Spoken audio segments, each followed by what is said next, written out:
Mr. Cage Bird, why do you sing? Perched so very proudly on that lone pine swing, taking in the world through that thin slated metal, hoping your next meal will arrive on schedule. You never seem to mind that old newspaper flooring, the same headlines screaming, the same stories, besprinkled with your droppings. You care not, deploring. You chirp the same song through the night and morning. Stupid little bird. Don't you ever shut up? Singing and singing. I mean, really, what the fuck? Don't you know you're in jail?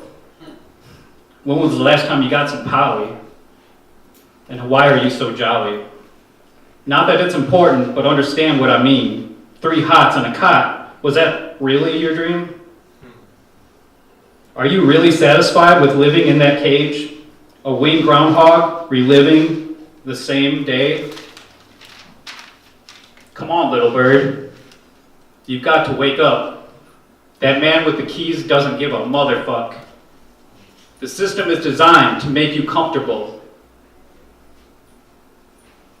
assuring that all your needs are met. You don't have to work.